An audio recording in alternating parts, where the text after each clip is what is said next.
is a behind the scenes with me where I want to take you behind the curtain, what's happening, behind the scenes. Okay.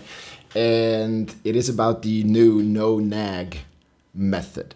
So what is it about? It is about helping your swimmer reduce their screen time.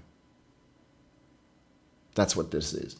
And it's called the No-Nag Method because, you see, when the kid gets to a certain age, 12, 13, 14, 15, it depends, then if you just kind of give them rules or punishment or rewards, it's not going to work for them anymore. And what I see is that it actually creates the phone and the phone time or the screen time. For some it's gaming, for others it's on the phone, texting, Snapchatting, TikTok, whatever. It creates a lot of friction inside of a swim family because what the parent observes is, well, I have this cool kid.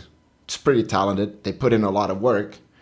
But then in the evening, right, instead of going to bed and recovering and making most out of tomorrow's training, they're on social media wasting their time.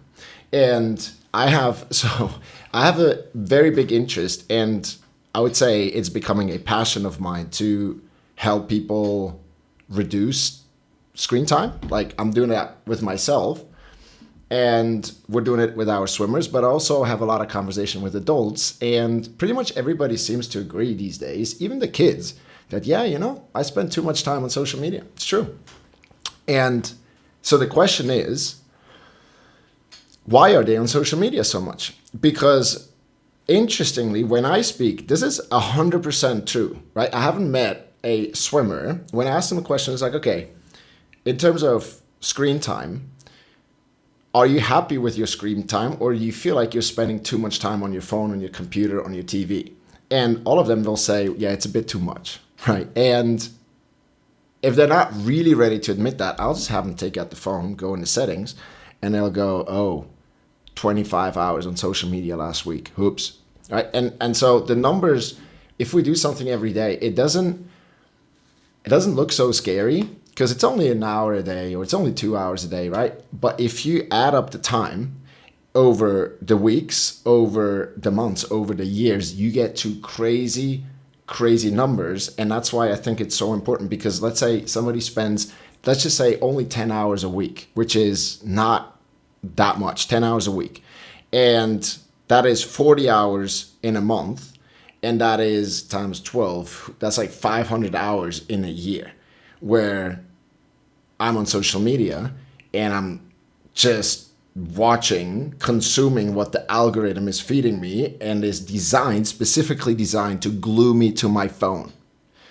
And a lot of that stuff is not what's going to change your life or what's going to change my life, right? It's not going to move the needle. There's some interesting stuff here and there, but that kind of content will find you still.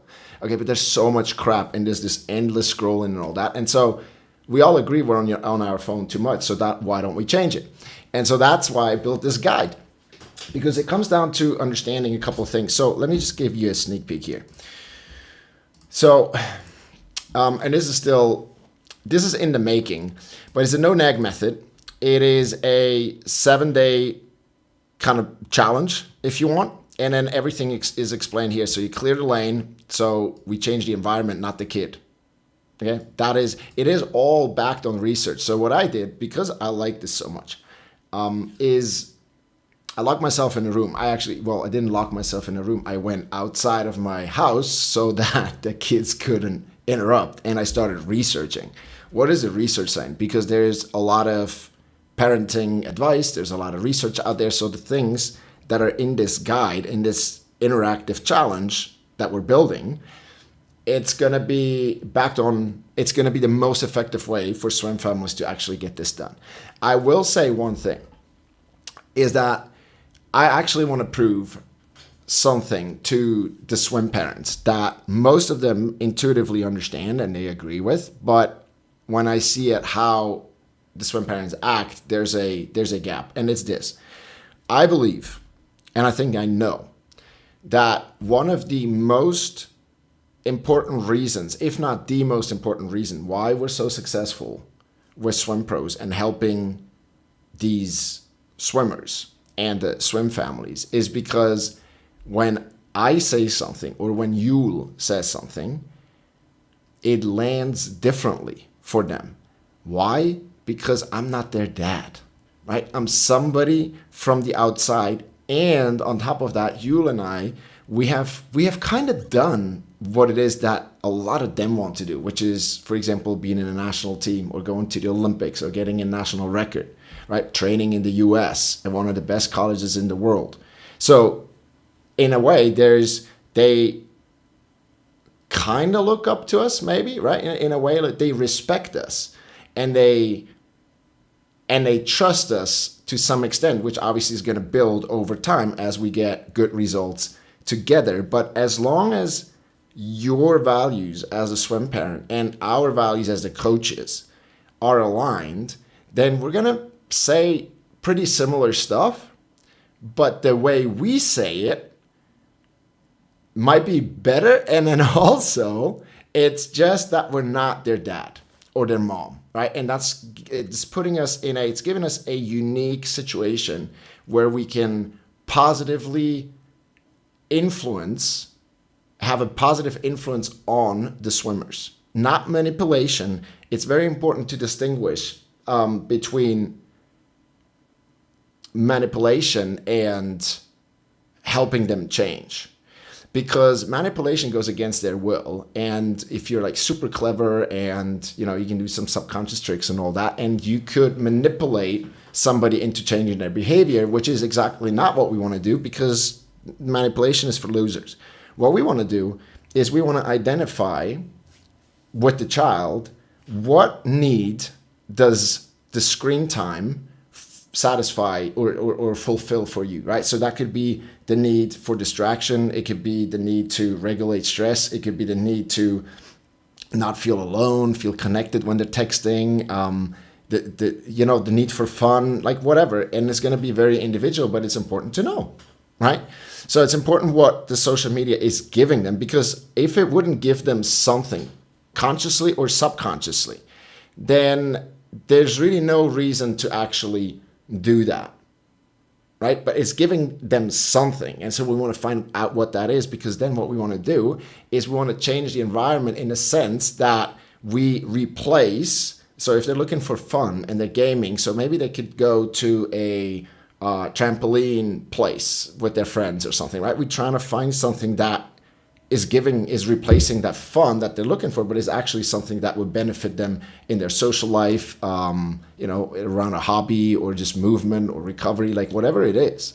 Okay, and then it becomes, it's not manipulation. It's the opposite, where we're so good and so aware of what the child needs and wants that we can then present alternatives that they'll go, that sounds awesome. And they will start to be the main driver behind it. And so that's why it's the no-nag method, because I don't want there to be friction in the family, because that is, especially if they're teenagers and they're struggling with the hormones and going through a lot of changes and stuff, you don't want to add fuel to the fire with like screen time and stuff. And I know it's a big thing, and it should be a very important topic, because I'm of the generation, we had these old Nokia phones, and you had the game Snake, and we would play that, but it wasn't really like that interesting. And then smartphones came a bit later, but then I was already mentally at a point where I was a grown up, and I'm not saying that, I was on my phone a lot too, but then I guess I found smart people online and in real life that helped me become aware how much time I'm spending on social media and what I could be doing instead. And that's when the lights went off, right? But I think the generation now, the kids are 10 to 20, they grew up with a smartphone. And then depending on how early they got it, it's just like for them, that's it. But it's so the research, we know it's not good for them. It really isn't, right? The excessive scrolling is making them dumb. And it's literally wasting a lot of time where they could be developing skills and like have fun and make connections, real connections and stuff, get good at like social skills. So many options, play an instrument, draw some stuff, whatever they want to do, but it's going to be better for them. Okay, so the no-nag method is to help them so that they will go and go, hey, I want to reduce my screen time. And that's when we can be very successful. And so what I'm trying to prove, to close the loop here, is actually I would love to just kind of prove that we're in this unique position because we're not their dad or their mom, that we can be way more effective than you. Because this guide is the best starter guide to, for that first reduction in screen time that sticks around. Okay, this is it. And you can do that with your child. But where I want to go with this is I want to have a group of swim parents and their kids. And it's going to be inside of the school group, right? It's only going to be for families who are in the school group. But then they could choose to run it on their own, or they let me run it with the kids, right? And so they can be in the background and kind of know what this is about. They could be on the same call and stuff. But for some of the parents, I want to run it with the kids so I can prove that when I say it, it's going to land differently because it lands differently. They're going to take different actions, and because they're taking different actions, they're going to get different results, feel better about themselves, swim faster. So that's the idea, right? And how this works. So as I said, it's not done, but there's going to be 3 chapters, so to say. So it's an overview, and then we'll have things that we need to tick off in the beginning, clear the lane, change the environment and stuff. Okay, then sign the lane. We're actually going to sign the line. We're going to have a little mini contract that is coming in collaboration. It's a co-creation, not something imposed on them or I impose on them. It's something that they want to do and are excited to try, right? And we have like a mini contract. It prints it out automatically. We can all share it in the school. So that's that. And then we're going to log these screen time numbers. Okay.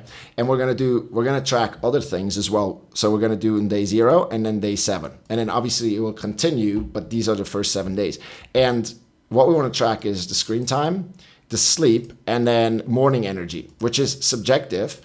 But what we found is, I'll come back to that in a second. And then we got some, questions and answers. And then here's some of the research that is behind this mini course or this mini challenge. Make sense? That you can, if you want to look it up, you can look it up. But there's more. I just didn't want to overwhelm you, so I just put this, and then there's a CTA to go and join the school group. Now, back to this. What we found is that these watches that track, or like wristbands or whatever, I don't have one, but they track your vitality levels or whatever, and then you have it on your watch or your phone, and the kids that start doing that, they go wild. They literally, that's what they write down as wins. We in the school platform every day they do a little bit of journaling, let's say, right? Very short prompt. And when they're like beating their own kind of streak and they're sleeping more and stuff, they check the app or the watch or whatever, and they write it down. So they're super excited about it because it gamifies the whole thing, and you're like trying to beat what you had last week. In the gym, I used to just kind of go to the gym and do whatever. And ever since I started following my brother's plan, I have to write down what I'm actually doing. And it's like progressive from week to week. And you're always trying to, either you do more reps or you do more weight. You're trying to beat what you did last week. And it's working. I'm naked, by the way, because it's just so hot and we're swimmers. So it's okay, right? And so tracking makes a lot of sense because we're like, okay, even, what I could see happening, for example, is that let's say they have a screen time of 10 hours last week, and then it's almost Sunday and they're at 8 hours, and they're like, okay, I'll just finish this and then I'm done. So I'm like an hour and a half or 2 under. So you see, it will lead to improvements, and it will lead to them planning it better and being more mindful of, having another instead of just, what I'm trying to say instead of just habitually sitting down and opening the phone and going scrolling, they'll have a additional layer of friction there where it's, okay, do I really want to spend screen time on this right now? And already that will go a long way, right? So you want them to track it. And then obviously we'll have results after 7 days, and then there will be the next week. And I think we're going to do that for a month, because after a month, that's when old habits start to die. I mean, the research differs, but it's a good time frame for them to really start to feel more recovered, for them to get better results in training, in competition, if they have any in that time period. But definitely they're going to notice how they start swimming faster in training, which in itself is super, super motivating, right? And so once they have more momentum, more motivation on their side, they'll swim faster. And the beautiful thing that happens there, and then we're going to close it here, right, is that when they start to see themselves as a successful swimmer, what happens is they will start to make different choices on their own without you having to say much or anything at all. And you definitely don't have to nag and like chip away in a bad way, right, at the relationship, strain the relationship. You don't have to do that, because when they start to see themselves as a successful swimmer, then that is their new identity. And a successful swimmer will make different choices than an average swimmer, right? And so they'll be, Leon Marchand would do this, Summer McIntosh, okay, cool, I'm gonna do that. And they automatically make different choices because they have better results in training. They're more excited about it. They start to see themselves, their image of themselves, we call it the self-image, is starting to shift. And that's where the real power is, because that's when, that's the internal motivation thing, which is, right, when it happens, that's exactly where we want them, because they are the driving engine and not us. It's their life. Okay. So, hey, if you saw that and it sounds interesting, then wherever you see this, comment below and say screen time challenge. Comment that and I'll get in touch, right? And I'll invite you into the Skool group. If you have no idea what I'm talking about, it's this. Oh, no, that's camps, right? It's skool.com with a K and then /MindGymPro. That's the URL. And that's where we're going to host that challenge. Okay, give you one more look if you just joined. I think it's pretty cool. So the No-Nag Method, it's a 7-day thing where we start together, and there's a couple things we're going to have to work through. I want to do it with your kids. If you let me, okay, you could do that on your own and run it with your kid, but I almost promise you that I'm going to get better results, okay? At least experience shows, but it's totally up to you. Then we're going to have a little mini contract that we're going to print out and put somewhere, and we're going to log everything in our phones and here so that we can actually be sure that this worked. Cool. As I said, comment below. I'll get in touch, and I'll see you on